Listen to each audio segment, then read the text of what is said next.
বিরতির পর স্বাগত। সংবাদ সম্প্রসারণ অনুষ্ঠানে আমাদের সাথে স্টুডিওতে আছেন মঞ্জুরুল্লাহ হাসান বুলবুল এবং আছেন আমানুল্লাহ কবির।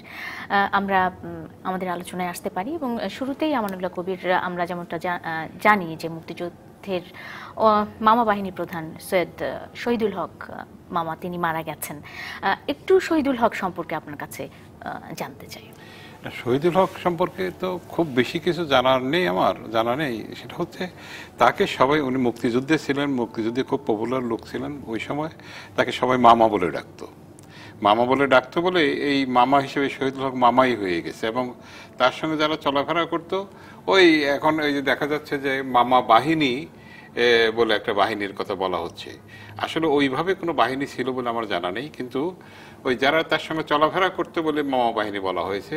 আর তিনি মুক্তিযোদ্ধা ছিলেন এবং তার ওই বিশেষ করে গণজাগরণ মঞ্চের সময় তখনকার কিন্তু তার বিশেষ করে আত্মপ্রকাশটা মানে একটু ভালোভাবে ঘটে। তখনকার আমরা অনেকেই তার সম্পর্কে জানি আর কি। এটি হচ্ছে তার মোটামুটি একটা পরিচয় আর কি। মানে মুক্তিযুদ্ধের সময় তিনি নেতৃত্ব দিয়েছিলেন মুক্তিযুদ্ধে এবং তরুণদেরই মূলত তিনি মোহাম্মদপুর মিরপুরে এলাকায় করেছে। হ্যাঁ, যাই হোক, তার আত্মার আমরা মাগফিরাত কামনা করছি এবং তার প্রতি শ্রদ্ধা রেখে আমরা আমাদের আলোচনা আজকেই করতে চাই। মঞ্জুরুল হাসান বুলবুল, আপনি কিছু বলতে চাইবেন? অবশ্যই শ্রদ্ধা জানতে চাইবেন।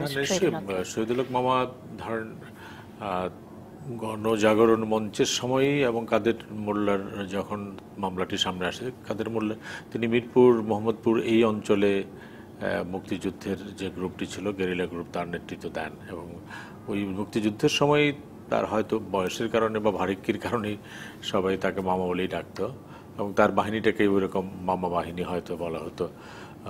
আমাদের মুক্তিযুদ্ধের ইতিহাসে এরকম মামা বাহিনীর অফিসিয়াল কোনো স্বীকৃতি আছে এটা আমার মনে হয় না। কিন্তু তিনি যেটা ছিল মুক্তিযুদ্ধের সক্রিয় মুক্তিযোদ্ধা ছিলেন এবং মিরপুরে বিশেষ করে বিহারীদের যে নৃশংসতার চিত্র, সেই চিত্রটি তার মাথায় ছিল। এবং কাদের মোল্লার বিরুদ্ধে যে মামলাটি হয়েছিল তার একটি বড় অংশ জুড়ে মিরপুর মোহাম্মদপুরে তার কৃতকর্মের বিষয়গুলি তুলে এসেছিল এবং যার ফলে তিনি প্রত্যক্ষ সাক্ষী ছিলেন, প্রত্যক্ষদর্শী ছিলেন। এবং যখন কাদের মোল্লার ফাঁসি না হয়ে আজীবন কারাদণ্ড হচ্ছিল, তখন যখন গণজাগরণ মঞ্চ তৈরি হয়, সেটার শুরু লগ্ন থেকে তিনি সক্রিয় যোদ্ধা ছিলেন এবং তার বয়স, তার অবস্থান সব মিলিয়ে একজন দৃষ্টি আকর্ষণীয় একটি জায়গায় ছিল যে একজন সক্রিয় মুক্তিযোদ্ধা। তরুণদের সঙ্গে তিনি মাঠে ছিলেন গণজাগরণের মঞ্চের এবং একটা ৭১ সালে যেমন তিনি সরাসরি মুক্তিযুদ্ধ হিসেবে তরুণদেরকে প্রেরণার উৎস ছিলেন, গণজাগরণ মঞ্চের ক্ষেত্রেও তাই ছিলেন। কিন্তু তার মৃত্যুটি খুব মানে দুঃখজনক যে তিনি সুইডেন প্রবাসী ছিলেন। সুইডেন থেকে তিনি সাক্ষী দিতে আসতেন, কিন্তু দুঃখজনকভাবে তিনি কাতারে যাওয়ার সময় কাতারে আরও অসুস্থ হয়ে পড়েন। আমরা শ্রদ্ধা জানাই তার প্রতি এবং তিনি দুঃসাহসিক কাজ করেছেন। আমার ধারণা তার একটি তৃপ্তিবোধ আছে যে তিনি মুক্তিযুদ্ধ করেছিলেন, সেই যুদ্ধের বিরুদ্ধে যে শক্তি, রাজাকার আলবাদর শক্তি, তাদের যুদ্ধাপরাধীদের বিচার, সেই বিচার তিনি করেছেন এবং তিনি যে মামলায় সাক্ষী দিয়েছিলেন সেই যুদ্ধাপরাধীর চূড়ান্ত বিচার হয়েছে, ফাঁসি হয়েছে। একজন মুক্তিযোদ্ধা হিসেবে আমার ধারণা তিনি এক ধরনের তৃপ্তিবোধ তার মধ্যে অবশ্যই কাজ করেছেন। আমরাও তার প্রতি শ্রদ্ধা জানাচ্ছি এবং ডিবিসি পরিবারের পক্ষ থেকে তাকে শ্রদ্ধা জানাচ্ছি। তার এই মৃত্যুতে আমরা আসলে শোকাহত। আমরা আমাদের আজকের আলোচনা শুরু করতে চাই। 2016 সালের 1 জুলাই আমাদের আসলে ভোলার মতো দিন না। এরকম একটা ঘটনা গুলশানের হোলি আর্টিজানের মতো এরকম একটি অভিজাত জায়গায় এবং মানে সেখানে সুরক্ষার কোনো অভাব নেই, সেরকম একটি জায়গায় যে জঙ্গি হামলায় এবং তার পরবর্তীতে তার পরের দিন আমরা যে সকালের চিত্র দেখেছি, বেশিরভাগ গোটা বাংলাদেশেরই চোখ ছিল গণমাধ্যমগুলোতে এবং টিভি চ্যানেলগুলোতে। আমানুল্লাহ কবির, আপনাকে দিয়ে আমি আলোচনা শুরু করতে চাই। এই ঘটনাটা ঘটেছিল, কিন্তু এই ঘটনার দুটি দিক আমরা দেখতে পাই। একটি দিক হচ্ছে যে কিছু মানুষ, তারা দেশি বিদেশি প্রায় 22 জন মানুষ, তাদেরকে হত্যা করা হয়েছে, তাদেরকে নারকীয় নৃশংসতার শিকার হয়েছে যে মানুষগুলো, এবং তারই উল্টো পিঠে আরও 5-7 জন মানুষ তারাও কিন্তু মৃত্যুবরণ করেছে, তারাও এই ঘটনায় নিহত হয়েছে। আমরা যারা নিহত হয়েছেন তাদের আত্মার প্রতি শ্রদ্ধা জানাচ্ছি এবং তাদের অবশ্যই আমরা শান্তি কামনা করছি। ফারাজকে নিয়ে যতখানি আমরা গর্ববোধ করতে পারি, নিব্রাসকে নিয়ে আমরা ততখানি গর্ববোধ করতে পারি না। আমার প্রশ্ন হচ্ছে বা আমার জানার জায়গা হচ্ছে যে কেন যে তরুণ প্রজন্ম একসময় বাংলাদেশের মুক্তিযুদ্ধে নেতৃত্ব দিয়েছে, সেই বাংলাদেশে আজকের প্রজন্ম কেন জঙ্গিবাদের পথে হেঁটে যাচ্ছে? আমানুল হক কবির, আপনার কাছে জানতে চাই। দেখেন, এটা স্বাধীন বাংলাদেশে সবচেয়ে নারকীয় ঘটনা এটা আমার কাছে মনে হয়েছে। কারণ এই ধরনের ঘটনা বাংলাদেশে কখনো দ্বিতীয়টি আর ঘটে নাই, এবং আমি প্রত্যাশা করব, আশা করব যে ভবিষ্যতেও আর ঘটবে না। এখন যে এই যে বিশ্বে কিন্তু সবসময় পরিস্থিতি কিন্তু এক থাকে না, স্টেবল থাকে না, পরিস্থিতি কিন্তু সবসময় পাল্টায়, সবসময় এটা গতিশীল একটা মানে এই ধারণ করে, এবং এই গতিশীলতার সঙ্গে সঙ্গে পরিস্থিতিটা পাল্টায়, পাল্টানোর সঙ্গে সঙ্গে বিভিন্ন সময় কিন্তু বিভিন্ন রকম পরিস্থিতি আন্তর্জাতিকভাবে দেশীয়ভাবে সৃষ্টি হয়। এখন যেটা হয়েছে, সারা পৃথিবীতে সৃষ্টি হয়েছে একটা সন্ত্রাস সৃষ্টি হয়েছে, সারা পৃথিবীতে জঙ্গিবাদ সৃষ্টি হয়েছে। এই জঙ্গিবাদের ঢেউটা কিন্তু বাংলাদেশে আছে। বাংলাদেশে যারা জঙ্গিবাদের সঙ্গে সম্পৃক্ত তারা দেখা যাচ্ছে যে প্রধানতই নবীন এবং এই প্রজন্মের লোকজন, এবং আগের প্রজন্মের লোকজন যে ছিল তারা অনেকটা মানে সেইভাবে সক্রিয় ছিল না, যেভাবে সক্রিয় করা হয়েছে নবপ্রজন্মের লোকজনকে সক্রিয় করা হয়েছে। এর একটা কারণ হচ্ছে আন্তর্জাতিকভাবেই জঙ্গিবাদ প্রতিষ্ঠিত হয়েছে, জঙ্গিবাদ রয়েছে, এবং এই জঙ্গিবাদের কারণে আপনার মিডল ইস্টে কী ঘটছে আমরা দেখেছি। আমরা মানে ইউরোপ, আমেরিকায় মানে বিভিন্ন দেশে বিভিন্ন সময় জঙ্গিবাদী হামলা হয়েছে, এই সমস্ত আমরা জঙ্গি হামলা হয়েছে আমরা দেখেছি, এবং ভয়াবহ ঘটনা বিভিন্ন জায়গায় ঘটেছে। আর মিডল ইস্টে তো আছেই। এখন এদের যেটা প্রতিনিধিত্বকারী সেটা হলো আইএসের প্রভাব কিন্তু বাংলাদেশেও রয়ে গেছে, আইএসের প্রভাব বাংলাদেশে রয়ে গেছে। আইএসের যে আদর্শ তার অনুসারী বাংলাদেশেও রয়ে গেছে, এবং এগুলো নানানভাবে আসছে। আফগানিস্তানের যুদ্ধ থেকে শুরু করে এক পর্যায়ে কিন্তু বাংলাদেশের পরিস্থিতিটা চেঞ্জ হয়েছে। এবং এখানে আপনার বিশেষ করে এই যে মানে সাম্প্রদায়িক শক্তির উত্থান, তারপরে আপনার জঙ্গি গোষ্ঠীর উত্থান, এইগুলো কিন্তু আস্তে আস্তে আমাদের এই ইয়াং জেনারেশনের উপরে একটা প্রভাব বিস্তার করেছে। ইয়াং জেনারেশনের একটা ব্যাপার হচ্ছে তারা একটা পরিবর্তন চায় সবসময়। ইয়াং জেনারেশন সবসময় একটা বড় একটাই হলো যে তারা দেখবেন যে সবসময় একটা পরিবর্তন চায়। এখন বর্তমান বিশ্বে যে ধরনের পরিবর্তনগুলো ঘটছে, এই পরিবর্তনগুলো মানে আমি জঙ্গিবাদ ছাড়া বলছি, অন্য পরিবর্তনগুলো যেমন গ্লোবালাইজেশন, বিশ্বায়ন বা গোলকায়ন, বিশ্বায়নের এই প্রবণতাটা, এই পরিবর্তনটাকে কিন্তু আমার ধারণা যে ইয়াং জেনারেশন যতটুকু মানে অভিনন্দন করা দরকার ছিল ততটুকু বোধহয় পারেনি, খুব স্যাটিসফাইড হয়নি। যদিও এর বিভিন্ন দিক রয়েছে, আদর্শিক দিক থেকে এর স্যাটিসফ্যাকশন বোধহয় কম। এবং এটা আপনার দেখা যাচ্ছে যে বিভিন্ন যারা গ্লোবালাইজেশনের পক্ষে তারাও এটা সমালোচনা করেছে। স্টিভ এসেও মানে এই সমস্ত নিয়ে করেছে। যাই হোক, সেটা এখন এই যে নতুন কিছু চায়, নতুন একটা পরিবর্তন, এর পরিবর্তন এটা ভালো হোক মন্দ হোক এটা যাচাই এটা কিন্তু খুব একটা হয় নাই। যাচাই না করেই কিন্তু এই যে আমাদের নতুন প্রজন্ম এই নানানভাবে আমরা প্রলুব্ধ হয়ে কিন্তু মানে তারা জঙ্গিবাদের দিকে আকৃষ্ট হয়ে এই ঘটনাগুলো ঘটিয়েছে। এখন আমাদের এখানে যেটা ঘটেছে, এটা আমি যেটা আর্টিজান হোটেল ইয়েতে যেখানে ঘটেছে, এটা মানে নানান দিক থেকে কিন্তু উল্লেখযোগ্য এই কারণে এত পরিকল্পিতভাবে কিন্তু একটা ঘটনা আর ঘটে নাই। যে পৃথিবীতে যে কয়টা পরিকল্পিত ঘটনা ঘটেছে তার মধ্যে এটা একটা, এবং সুপরিকল্পিতভাবে এই ঘটনাটা ঘটানো হয়েছে। এখানে এই যদিও 1 বছর হয়েছে, 1 বছর পরে যদিও মানে আপনার চার্জশিট দেওয়া হয়েছে, কিন্তু তারপরেও কিন্তু সমস্ত ঘটনাগুলোই যে মানে এখনো তদন্তের শেষ হয়েছে এটা আমি মনে করি। তো এখনো ধরা যায়নি, সুতরাং শেষ হয়নি। শেষ হবে, এর আরো হয়তো সময় লাগবে। এখন আমাদের যেটা আসার কথা সেটা হচ্ছে যে এই ধরনের বড় ধরনের ঘটনার পুনরাবৃত্তি ঘটেনি, এবং ঘটার মানে এরকম আশঙ্কাও করি না যে ঘটবে। এইটাই হচ্ছে আমাদের মানে সবচেয়ে আশার বিষয়, যে আমাদের আইন শৃঙ্খলা বাহিনী, সরকার তারা কিন্তু আর্টিজান হোটেল আর্টিজানের ঘটনার পরে কিন্তু তৎপর হয়েছে, সচেতন হয়েছে। আমরা আইন শৃঙ্খলা বাহিনীর ভূমিকা নিয়ে কথা বলবো, তাদের ভূমিকা কতটুকু গ্রহণযোগ্য ছিল জানতে চাইবো। তার আগে মঞ্জুরুল হাসান বুলবুল, আপনার কাছে একটু জানতে চাই যে একটা শিক্ষার কথা আমরা বারবারই বলি যে আমাদের তরুণ সমাজকে আমরা শিক্ষা দিতে পারছি না সেভাবে, তাদেরকে সেইভাবে আমরা তাদের মূল্যবোধ তৈরি করতে পারছি না। এর ফলেই হয়তোবা দেখা যায় যে এই ধরনের মতাদর্শে তারা প্রভাবিত হচ্ছে বা ঝুঁকে পড়ছে এই ধরনের ঘটনাগুলোতে। আমরা সরকারকে সবসময় দোষারোপ করছি যে সরকার জঙ্গিবাদ কেন নির্মূল করতে পারছে না বা একেবারে সমূলে উৎপাটন করে দিতে পারছে না। শুধুই কি সরকার দায়ী? এখানে কি পরিবারের আসলে কোনোই ভূমিকা নাই? একটা হচ্ছে এরকম বড় ঘটনার ব্যাপারে রাষ্ট্র সরকারকে তো বড় দায়িত্ব গ্রহণ করতে হয়, কারণ যারা সরকার পরিচালনা করেন, যারা রাষ্ট্র পরিচালনা করেন, তাদেরকে তো দায়িত্ব গ্রহণ করতে হয়। আপনি যে কথাটি একটু আগে শুরু করেছিলেন যে আমাদের তরুণেরা মুক্তিযুদ্ধ করেছে, সেই তরুণরা কেন এখন নষ্ট হচ্ছে, এটি মুক্তিযুদ্ধের সময় আপনি প্রত্যক্ষ করেছেন যে সব তরুণই যে একরকম আপনার স্বপ্নের প্রত্যাশা পূরণ করবে এটা মনে করবার কোনো কারণ নাই। আমি আমার একটা লেখায় লিখেছিলাম যে আমাদের 3 ধরনের তরুণ আমরা প্রত্যক্ষ করি। একটা হচ্ছে নষ্ট তরুণ, একটা হচ্ছে ভ্রষ্ট তরুণ, আর একটা হচ্ছে সূর্য তরুণ। নষ্ট তরুণ কাদেরকে বলি? যে একটা সামাজিক অবস্থার মধ্যে পারিবারিক কারণ হোক, সামাজিক কারণ হোক, অর্থনৈতিক কারণ হোক, এরা পড়াশোনায় খুব বেশি দূর আগাতে পারে না, বা পড়াশোনায় আগাতে পারলেও তারা সামাজিক কোনো দায়িত্ব গ্রহণ করে না, সমাজের অগ্রযাত্রার সাথে কোনোভাবে সম্পর্কিত হয় না। তারা মনে করে যে পৈতৃক সূত্রে সম্পদের মালিক হয়েছে, অথবা অর্থবিত্তের মালিক হয়েছে, অথবা ব্যবসায়িক সূত্রে অর্থবিত্তের মালিক হয়েছে, এটা উপভোগ করে একমাত্র জীবন।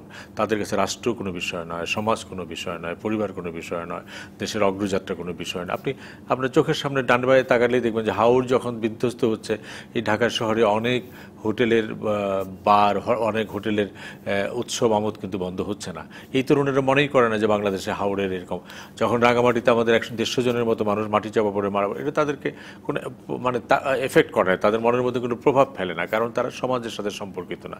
এটাকে আমি মনে করি নষ্ট তরুণ। 1971 সনেও ছিল। 1971 সনে যাদের বয়স ছিল তারা সবাইকে মুক্তিযুদ্ধে গিয়েছিল, তাদের একটা গ্রুপ রাজাকার হয়েছিল। এই রাজাকারটাই হচ্ছে আরেকটা বলি যে ভ্রষ্ট তরুণ, যারা লেখাপড়া জানে, তাদের সামাজিক সচেতনতা আছে, যারা সমাজ নিয়ে চিন্তা করে, কিন্তু তাদের চিন্তার মধ্যে বিভ্রান্তি আছে। সেই বিভ্রান্তিটা কী জন্য হয় সেটা নিয়ে অন্য আলোচনা, কিন্তু বিভ্রান্তিকর চিন্তাটা নিয়ে তারা কাজ করে, সমাজের সঙ্গে তারা তাদের মতো করে কাজ করে। যেটা বললাম যে 71 সনের যদি মুক্তিযুদ্ধকে, যেটা আমি বলে যে মুক্তিযুদ্ধের যে তরুণরা গিয়েছিলেন তাদেরকে যদি আমরা সূর্য তরুণ বলি, তাহলে তার উল্টো দিকে ভ্রষ্ট তরুণটা হচ্ছে লালবদর রাজাকার যারা বাহিনীতে গিয়েছিলেন। এই যে হোলি আর্টিজানে যে ঘটনা ঘটেছে, আপনি দেখেন যে এখানে ফারাজের মতো একজন তরুণ, মাত্র 20 বছর বয়স ছিল তার, সেই সময় সে যে সাহসিকতার জায়গাটা দিল, একটা নৈতিক অবস্থান নিল, যে তাকে ছেড়ে দেওয়া হলো, সে বললো যে না, আমি আমার বন্ধুদের ছেড়ে যাব না। এই যে নৈতিক ভিত্তি যে তার মধ্যে তৈরি হয়েছিল, এটি হচ্ছে আসলে সূর্য তরুণের লক্ষণ। কাজে এই যে আপনি বললেন যে এই যে তরুণরা বিভ্রান্ত হচ্ছে, এটা কি শুধুমাত্র রাষ্ট্রের দায়িত্ব? না, একটি মানে এই যে জঙ্গি দমনের সময় ইদানিংকালে বলা হয় যদি hard action and soft initiatives, যে একটা পুলিশি অভিযান তো হতেই পারে, পুলিশি অ্যাকশনের মধ্য দিয়ে অনেকগুলি অভিযান আমরা সফল হয়েছে, এটা একটা জিনিস। কিন্তু এটি একমাত্র জঙ্গিবাদ নির্মূল করবে না, কারণ এই যে সমাজে যদি তরুণদেরকে নষ্ট হওয়ার উপাদানটা আমরা বনে রাখি, যদি বিভ্রান্ত বা ভ্রষ্ট হওয়ার তরুণদের উপাদানটা যদি আমরা বনে রাখি, তাহলে পরে আমরা প্রত্যাশা করবো যে এখান থেকে সূর্য তরুণ হবে না। এবং এটি শুধুমাত্র পুলিশি অ্যাকশন দিয়ে আমি নষ্ট আর বিভ্রান্তদেরকে ভালো জায়গায় নিয়ে আসতে পারবো না। এক্ষেত্রে পরিবার, আপনি একটা ইউনিট বলেছেন, সমাজের একটা দায়িত্ব আছে। আমরা আমাদের প্রজন্মের শুরুর দিকেও দেখেছি যে আমরা সামাজিক হয়ে উঠতাম, কিন্তু এখন যেটা যেন আমানুল্লাহ কবির বলেছেন যে তরুণরা পরিবর্তন চায়, সেই পরিবর্তনটা তার মতো করেছে। আমরাও পরিবর্তন চেয়েছি, আমাদের প্রজন্ম পরিবর্তন চেয়েছে, কিন্তু আমরা সংগঠিত শক্তিতে ছিলাম। এখন একটা তরুণ পরিবর্তন চায় বাড়ির ভিতরে ল্যাপটপে বসে, তার বাড়ির আশেপাশের তরুণদের সম্পর্কে জানে না, কোনো সংগঠন করে না। একটা বড় অংশ দেখবেন যে শিশু সংগঠন করে না, সামাজিক সংগঠন করে না, রাজনৈতিক সংগঠন করে না। তারা মনে করে যে তার মতো করে পরিবর্তন হতে হবে, কিন্তু একটা সামাজিক পরিবর্তন তো একজন ব্যক্তি বিশেষের আকাঙ্ক্ষা, এটা হবে না। কাজে আমরা এমন একটা সমাজ তৈরি করছি যার মধ্যে বিচ্ছিন্ন তৈরি হচ্ছে। আমি খুব একটা উদাহরণ খুব চমৎকার করে দিই, ভারতের বিখ্যাত শিল্পী কালিকা প্রসাদ, ওই আপনি জানেন দোহারের গানের দলের নেতা ছিলেন। কালিকা প্রসাদ একটা চমৎকার উদাহরণ দিয়ে বলেছিলেন যে আমাদের সংস্কৃতিতে একটা পরিবর্তন হয়েছে। যে দেখেন, তিনি বলেন যে যখন আসামে দাঙ্গা হচ্ছে, সেখানে হেমঙ্গ বিশ্বাস, ভূপেন হাজারিকারা গান গাইছেন যে মানুষ মানুষের জন্য, বলো কি তোমার ক্ষতি দুর্বল, মানুষ যদি পার হয় জীবনের অথই নদী। আর এখন কলকাতায় যদি আপনি জানেন, তিনি তার উদাহরণ থেকে বলছেন, আরেকটা গান গাওয়া হচ্ছে, আমাকে আমার মতো থাকতে দাও, আমি নিজেকে নিজের মতো গুছিয়ে নিয়েছি। মানে একটা হচ্ছে আমাদের মানুষের জন্য একটা সংস্কৃতি আমাকে সেইভাবে বড় করছে, আর এখন সময় হচ্ছে আমাকে আমার মতো থাকতে দাও, আমি নিজের মতো গুছিয়ে নিয়েছি। এই যে সমাজ থেকে বিচ্ছিন্নতা, এটা আমাদের রাজনীতির ক্ষেত্রেও বলেন, সংস্কৃতির ক্ষেত্রেও বলেন, পরিবারের ক্ষেত্রেও বলেন, এটি হচ্ছে তরুণদেরকে বিভ্রান্তির পথে ঠেলে দেয়। ওই বিভ্রান্তির সুযোগ নিয়েই তাকে ভ্রষ্ট করে। সে ধনী হতে পারে, গরিব হতে পারে। গরিব হলে হয়তো শুধুমাত্র বেহেশতের লোভ দেখিয়ে তাকে নেওয়া যায়, ধনী হলে হয়তো টাকা পয়সার লোভ দিতে হয় বা অন্য কোনো লোভ দেখানো হয়, অথবা তার পরিবারের যে বৈসাদৃশ্য, সমাজের যে বৈসাদৃশ্য, তার মধ্যে যে হতাশা, সেই হতাশাকে উস্কে দেওয়া হয়। এই কৌশলগুলি নিয়ে তো হয় ঘটনাটা। কাজে একটি সমাজকে যদি আমরা একটা ঐক্যবদ্ধভাবে স্বপ্ন না দেখাতে পারি, সমাজকে যদি আমরা ধরেন বাংলাদেশের প্রেক্ষাপট যদি বলি, আমরা তো একটা স্বপ্ন নিয়ে দেশটা স্বাধীন করেছিলাম, সেই স্বপ্নের জায়গাটা যদি না দিতে পারি, এবং আজকের তরুণ যারা মুক্তিযুদ্ধে, যারা মামুনুল্লাহ কবিররা মুক্তিযোদ্ধা ছিলেন, তাদের প্রজন্ম তো একটা অসাধারণ প্রজন্ম, যারা একটা দেশ স্বাধীন হবে, সেই দেশ স্বাধীন হবে কি হবে না হবে সেটা দেখবার বিষয় না, তারা এটার জন্য জীবন দিতে চলে গেলেন। তা আজকে আমরা একটা প্রজন্ম তৈরি করতে পারছি না যারা এই দেশটাকে রক্ষা করার জন্য জীবন দিতে পারে। দায় কার? দায় রাজনীতির, দায় সমাজের, দায় পরিবারের, দায় আমাদের, দায় মিডিয়ার, দায় সংস্কৃতি। এই দায়গুলোকে কিভাবে মূল্যায়ন করব বা কিভাবে বিশ্লেষণ করব আপনাদের কাছে জানবো, তবে তার আগে বিরতি নিন। সংবাদ সম্প্রসারণে একটা বিরতি নিয়ে ফিরে আসছি, এক্ষুনি সঙ্গে থাকবেন। বিরতির পর স্বাগত সংবাদ সম্প্রসারণ অনুষ্ঠানে। আমানুল্লাহ কবির এবং মঞ্জুরুল হাসান বুলবুল আছেন আমাদের সাথে। আমানুল্লাহ কবির, আপনার কাছে একটু জানতে চাই যে আমরা যখন রাষ্ট্রের বিভিন্ন উপাদানগুলো যেগুলোকে আমরা বলি বা নিয়ামক চালিকা শক্তি, সেই জিনিসগুলোর সংজ্ঞাগুলো হঠাৎ করে বদলে যাচ্ছে। আপনি বলছেন যে তরুণরা পরিবর্তন চায়, এখন এখানে আমরা যদি সামাজিকতার কথা বলি, তাইলে তরুণরা বুঝেন যে কতটুকু সামাজিক মাধ্যমগুলোতে তারা অ্যাক্টিভ আছেন। মানে বিভিন্নভাবে কিন্তু আমরা জিনিসগুলোর সংজ্ঞা বদলে দিচ্ছি। রাজনীতি বলতেই আমরা ক্ষমতার কথা বুঝি, অর্থের কথা বুঝি। সংস্কৃতি চর্চা বলতেই আমরা বড় পর্দায় মুখ দেখানোর কথা বুঝি। সামাজিক দায়বদ্ধতার বিষয়টা আমরা তাদের মধ্যে ঢুকাতে পারছি না, এটা কেন? আপনার যে পরিবর্তনের কথা আমরা যেটা বলছি, যে পরিবর্তনটা তরুণরা চায়, এবং স্বাভাবিকভাবে মানুষ কিন্তু পরিবর্তন চায়, কারণ সমাজটা গতিশীল, মানুষের চিন্তা চেতনার দিক থেকে সবকিছু মানুষ কিন্তু গতিশীল। সুতরাং এই যে গতিশীল চিন্তা চেতনায় মানুষের চাল চলনে পরিবর্তন একটা সবসময় প্রত্যাশা করে মানুষ। এখন এই তরুণরা বিশেষ করে এই পরিবর্তনটার পক্ষে বেশি সক্রিয়, এবং এটা মানসিকভাবেও সক্রিয় এবং দৈহিকভাবেও সক্রিয়। এখন এই পরিবর্তনের লিডারশিপটা কে দিবে? সামগ্রিকভাবে যদি লিডারশিপের কথা ওঠে, যেটা মঞ্জুরুল হাসান বুলবুল বললেন, যে সামগ্রিকভাবে যদি লিডারশিপের প্রয়োজন কথা আসে, তাহলে সেটা রাজনীতি কিন্তু এই লিডারশিপটা দেবে। অর্থাৎ রাজনীতি যারা করে, রাজনীতি যারা পরিচালনা করে, রাজনৈতিক নেতৃত্ব, এই নেতৃত্বটা দেওয়ার দায়িত্ব হচ্ছে তাদের। তারা যদি সমগ্র সমাজকে ঐক্যবদ্ধ করে যদি নেতৃত্ব না দিতে পারে, সামনে একটা দিক নির্দেশনা দেখাতে হবে। সামনে একটা দিক নির্দেশনা থাকবে যে আমরা ওই দিকে যাব, ওই দিকে গিয়ে এইটা হচ্ছে আমাদের গন্তব্য, ওই জায়গাটা গিয়ে আমরা পৌঁছবো। এটা যদি দিক নির্দেশনা থাকে, তাহলে আপনার কিন্তু সমাজ একভাবে চলবে। আর যদি এই দিক নির্দেশনাটা সুনির্দিষ্টভাবে না থাকে, তাহলে সমাজ কিন্তু সেখানে আপনার তছনছ হয়ে যাবে। সেখানে বিভিন্ন মতের সৃষ্টি হবে, বিভিন্ন চিন্তা চেতনার সৃষ্টি হবে, এবং সেটা যদি ওই যে পরিচালনা যারা করবে তারা যদি কনস্ট্রাকটিভ শক্তি হয়, তাহলে একটা কনস্ট্রাকটিভ শক্তিকে আবার জন্ম দেবে। এই নেতৃত্বকে দিবে বাংলাদেশের রাজনীতি। আমি সেই জায়গাটায় আসতে চাচ্ছি, সেই জায়গায় আসার জন্য এই কথাগুলো বলছি। এখন এই নেতৃত্বটা কে দেবে? এই নেতৃত্বগুলো রাজনৈতিক দল দেবে। এখন আমাদের দেশে দেখা যাচ্ছে যে আমাদের দেশে বিশেষ করে রাষ্ট্র পরিচালনায় দুটো প্রধান দল সবসময় আসে, ক্ষমতায় আসে। একটা হচ্ছে আওয়ামী লীগ, আর একটা হচ্ছে বিএনপি। এখন আওয়ামী লীগ এবং বিএনপি, যদি আপনি দোষ কিন্তু অনেকেরই, দায়িত্ব অনেকেরই আছে। আমি এই দুইটা প্রধান শক্তির কথা বলছি এই কারণে, যেহেতু তারা রাষ্ট্র ক্ষমতায় আসে এবং রাষ্ট্র পরিচালনা করে, লোকজনকে, দেশের জাতিকে দিক নির্দেশনা দেয়, এই জন্য তাদের কথাটা বিশেষভাবে বলছি। এখন তারা নেতৃত্ব দিতে ব্যর্থ হয়েছে কিনা সেটা চিন্তা করার বিষয় আছে। যে আওয়ামী লীগ এবং বিএনপি যে নেতৃত্বটা দেওয়ার কথা ছিল, বিশেষ করে এই যে তরুণ প্রজন্মের আশা আকাঙ্ক্ষাকে প্রতিফলন ঘটিয়ে যেভাবে নেতৃত্বটা দেওয়ার কথা ছিল, যে নেতৃত্ব দেওয়ার কথা ছিল, সেটা পারছে কিনা। আমরা এখন মৌলিক বিষয় যদি যাই, তাহলে দেখব কি মৌলিক বিষয় দেখা যাচ্ছে যে আমাদের চিন্তা চেতনা সমন্বয়হীনতা, এবং আমরা কোন দিকে যাব এটা কিন্তু সুস্পষ্ট না। যেমন আপনি যদি এখানে যদি দিক নির্দেশনা দেয়, কি একটা জাতির দিক নির্দেশনা দেয় একটা কনস্টিটিউশন। একটা কনস্টিটিউশনে কি আছে, আপনার কনস্টিটিউশনে দেখবেন যে এখানে আপনার আছে ধর্মনিরপেক্ষতা আছে, আবার আপনার রাষ্ট্রধর্ম ইসলাম আছে, আপনার এখানে গণতন্ত্র আছে, আবার সমাজতন্ত্র আছে। এই যে একটা জগা খিচুড়ি মার্কা অবস্থা আর কি, এখানে কিন্তু দিক নির্দেশনা আপনার পাওয়া যাচ্ছে না। সুতরাং আপনাকে একটা দিক নির্দেশনা দিলে আপনাকে ঠিক করতে হবে যে আপনি কোন দিকে যাবেন। এই যে সাম্প্রদায়িকের কথা যেটা আমরা বলি, আপনার সাম্প্রদায়িকতা কেন চারা দেয়, আপনি তো এখানে সব কিছুই আছে। আমার মানে দিক নির্দেশনা দিবেন, যদি আপনি সাম্প্রদায়িকতাহীন একটা সমাজ গড়তে চান তাহলে একভাবে মানে দিক নির্দেশনা দিতে হবে। আর যদি সাম্প্রদায়িক একটা সমাজ গড়তে চান তাহলে সেখানে আপনার সাম্প্রদায়িক শক্তির সঙ্গে যদি মেলামেশা করে যদি আপনি চলতে চান তাহলে সেখানে একরকম পরিস্থিতি সৃষ্টি হবে। তা আমরা কিন্তু কোনটা করছি এটা আমি অন্তত নিজেকে যখন প্রশ্ন করি নিজেই কিন্তু পরিষ্কার হতে পারি না। সুতরাং একটা মানে অল্প বয়সী একটা তরুণ সে কি করে পরিষ্কার হবে? আপনি যখন দেখা যায় যে মনে করেন এটা আওয়ামী লীগ বিএনপি পার্টিকুলার আমি বলছি না, বিএনপির তো একটা দোষ আছে যে সে মানে জামাতের সঙ্গে তার একটা মানে সংশ্লিষ্টতা আছে, সম্পৃক্ততা আছে। আবার এখানে দেখা যাচ্ছে যে আওয়ামী লীগও কিন্তু সেখানে এক ধরনের একটা সম্পৃক্ততা গড়ে তুলছে একটা সাম্প্রদায়িক শক্তির সঙ্গে।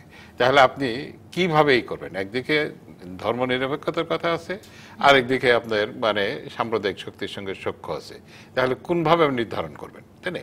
এই যে কনফিউশনগুলো যে সৃষ্টি হয়েছে, বিশেষ করে কনফিউশনগুলো সৃষ্টি হয়েছে রাজনৈতিক নেতৃত্ব দিতে গিয়ে যে কনফিউশনগুলো সৃষ্টি করছে, এই কনফিউশন থেকে আপনার মানে বিশেষ করে তরুণ সমাজকে মুক্ত রাখতে হবে।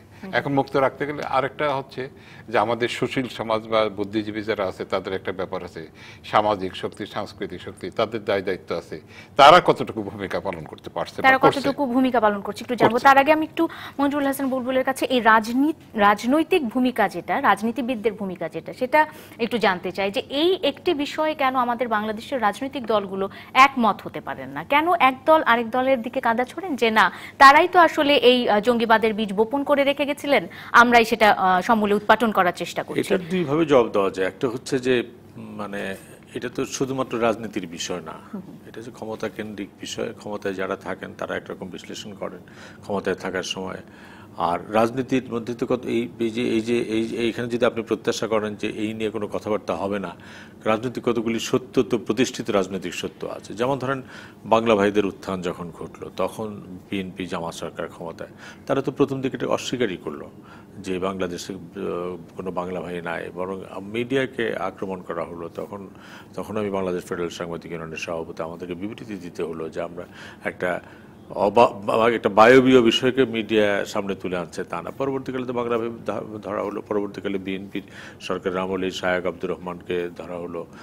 কাজে এই যে রাজনৈতিকভাবে যে নিজেদের কৌশল, সেই কৌশলের সঙ্গে সত্য অসত্য প্রতিষ্ঠিত হয়, এটি রাজনৈতিক বিতর্কের বিষয়। আমি ওইখানে যাচ্ছি না, কিন্তু আজকে আপনি যে জায়গাটাতে বলছেন যে আমাদের নতুন প্রজন্ম বা তরুণ প্রজন্ম, আমাদের তরুণ প্রজন্মের মেধা নিয়ে কিন্তু আমাদের কোনো প্রশ্ন নাই। তারা অসাধারণ মেধাবী, তাদের সামনে টেকনোলজি আছে, তাদের সামনে সোশ্যাল মিডিয়া আছে, তাদের সঙ্গে তাদের চিন্তা করার শক্তি কিন্তু অন্য অনেকের চাইতে অনেক বেশি। কারণ আমরা হয়তো যে 100টি বই পড়তাম, তারা এখন চট করে নেটে গিয়ে তার চাইতে অনেক বেশি তথ্য তাড়াতাড়ি দ্রুততম সময়ের মধ্যে নিতে পারে। আমাদের তরুণদের মেধা শক্তি নিয়ে আমার কোনো প্রশ্ন নেই, আমার কোনো সন্দেহ নাই।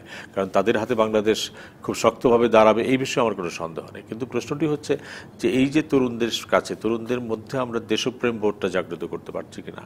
আমরা যদি 21 বছর ধরে একটা বিভ্রান্তিকর ইতিহাস পড়ে একটা প্রজন্মকে, আবার 21 বছর পরে যদি সেই ইতিহাস পাল্টে দেই, তাহলে তারা বিভ্রান্তির পথে যাবে। দেশের ইতিহাসই তো আমি ঠিকভাবে তাদেরকে শেখাতে পারছি না। কাজে আমাদের রাজনীতিতে পড়াশোনার চর্চাটা থাকা, ঐতিহাসিক ধারাবাহিকতাটা থাকা, রাজনীতি মানেই ক্ষমতায় যাওয়া এইরকম না দেওয়া, যে যেটি রাজনৈতিক নেতারা বলেন যে রাজনীতির মানে হচ্ছে দেওয়ার জন্যে, এই দেওয়ার জন্য তো একটা ত্যাগী মনোভাবটা তৈরি করতে হয়। আপনি দেখেন এখন ঈদের বিজ্ঞাপনের সময় বাবা মা বসে ঈদ করছে, মানে ইফতার করছে, কিন্তু ছোট ছেলেটা সেই ইফতারি একটি টুকরো ইফতারি নিয়ে একটি দরিদ্র মানুষকে দিয়ে আসছে, এই মহত্ব দেখানো হচ্ছে। তো এখন এটা তো মহত্ব দেখানোর বিষয় না, ওই ছেলেটা তোকে এটা তার বাবা মা তাই শেখাবে, সেটি তো স্বাভাবিক। কিন্তু এখন মনে হচ্ছে যে বাবা মা এই বিষয় নিয়ে ভাবে নাই, কিন্তু বাচ্চাটা ভাবছে। তো এটি এক ধরনের ইতিবাচক আর এক ধরনের নেতিবাচক দিক, যে বাচ্চাদের কোমল মনের মধ্যে একটা ইতিবাচক দিক কাজ করে। রাজনীতির কথা আমরা বারবার কেন বলি? রাজনীতিটা বড় শক্তি। আমরা রাজনীতিদের নিন্দা করি, রাজনীতিদের সমালোচনা করি, রাজনীতিদের নানা অপবাদ দিই, কিন্তু চূড়ান্ত বিচারে রাষ্ট্রকে কারা নেতৃত্ব দেবে? রাজনীতি তো নেতৃত্ব দেবে। কারা রাজনীতিকে রাষ্ট্রকে পথ দেখাবে? তারাই তো পথ দেখাবে।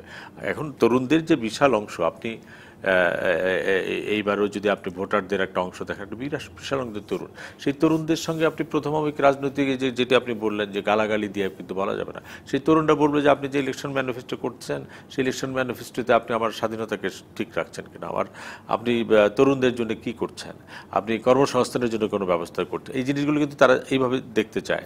আর রাজনীতিকরা যদি কেউ কেউ মনে করে থাকেন যে শুধুমাত্র স্লোগান দিব, বড় লম্বা মিছিল হবে, বড় সমাবেশ হবে, এটির থেকে বোধহয় আমাদের বের হয়ে আসতে হবে।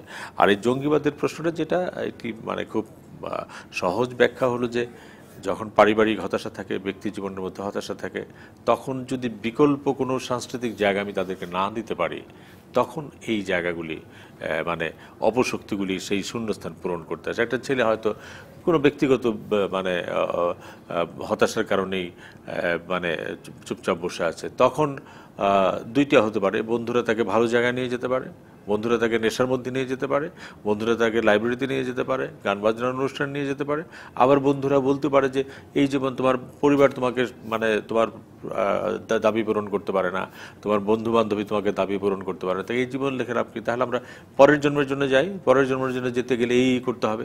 তো কাজে এটি প্রশ্নটি হচ্ছে যে আপনার একটা তরুণের মধ্যে যে শূন্যতাটা তৈরি হয়, সেই শূন্যতাটা আমরা ইতিবাচক সাংস্কৃতিক তৎপরতা মানে গান বাজনা না, ইতিবাচক সাংস্কৃতিক চেতনা দিয়ে আমরা ভরিয়ে দিতে পারি কিনা, যে হ্যাঁ একটি ব্যর্থ হয়েছে। আমি যে কথা বললাম, 1971 সনে যারা মুক্তিযুদ্ধে গিয়েছিলেন তাদের মাথায় একটি ছিল দেশটিকে স্বাধীন করতে হবে, বা এটার জন্য কি ত্যাগ করতে হবে? মানুষের জীবনের শ্রেষ্ঠতম সম্পদ হচ্ছে তার জীবন, এই জীবন তারা দিয়ে দিলেন। তারা কি ভেবেছিলেন দেশ স্বাধীন হবে 9 মাসের মধ্যে? তারা কি ভেবেছিলেন দেশ স্বাধীন হলে পরে আমরা এইভাবে আমাদের দেশটাকে গড়ে তুলতে পারবো? তার স্বপ্নই ছিল। কাজে মানুষের মধ্যে ওই স্বপ্নটা দেখাতে হবে এবং স্বপ্নটাকে ইতিবাচকভাবে তার মধ্যে তাড়িত করতে হবে, গড়ে তুলতে হবে। আমানুল্লাহ কবির, খুব সংক্ষেপে আপনার কাছে জানতে চাই আসলে কি করা যায়, কি করা উচিত? এটা হচ্ছে কি, আপনি যদি মানে এটা একটা সামগ্রিক ব্যাপার। এখানে রাজনীতির কথা কি জন্য আমরা বারবার বলছি, রাজনীতি হচ্ছে পরিচালিকা শক্তি। এটা হলো সমাজের সমস্ত দিকটাই পরিচালনা করে রাজনীতি, সংস্কৃতি পরিচালনা করে, সমাজ পরিচালনা করে, বুদ্ধিবৃত্তি পরিচালনা করে, সবকিছু পরিচালনা করে রাজনীতি। এই জন্য রাজনীতির কথাটা বারবার বলছি। এখন সামগ্রিকভাবে আমি যেটা মনে করি, এটা তো আমরা তো মানে বিশ্বের বাইরে না, বিশ্বের একটা দেশ আমরা, ছোট্ট একটা দেশ আমরা, তাই না?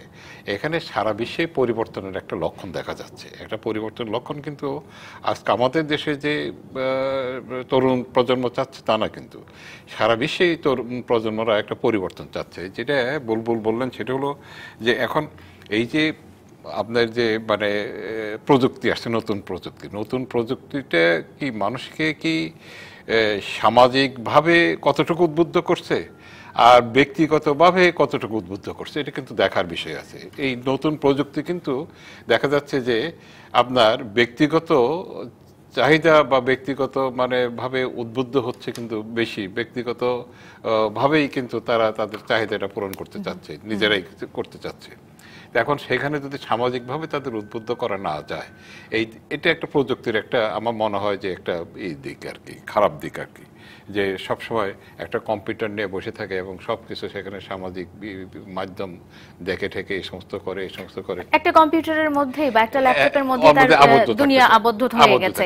আমানুল্লাহ কবির, আসলে মনে হচ্ছে যে সামাজিক দায়বদ্ধতা আমাদেরও কিছু সচেতনতার দরকার রয়েছে, পরিবারের সচেতনতার দরকার রয়েছে। এটা তো সামগ্রিক, এই জন্য বললাম যে সামগ্রিকভাবেই দরকার। এটা রাজনীতি থেকে শুরু করে আপনি পারিবারিক পর্যায় পর্যন্ত সমস্ত পর্যায়ে এক ধরনের একটা, আমার মনে হয় যে সামনে আমরা প্রত্যাশা করি না করি, তবে আমি মনে মনে ভাবি যে এই যে মানে বিশ্বায়ন, এই বিশ্বায়নের একটা যে মানে আছে, কুফল আছে, এই কুফলের ফলে একদিন একটা পরিবর্তনের জন্য এক ধরনের একটা বিপ্লব হবে পৃথিবীতে, একটা পরিবর্তনের যে একটা বিপ্লব একটা অবশ্যম্ভাবী হয়ে দেখা যাচ্ছে অবশ্যই। আমানুল্লাহ কবির, মঞ্জুল হাসান বুলবুল, সময় একেবারে শেষ হয়ে গেছে।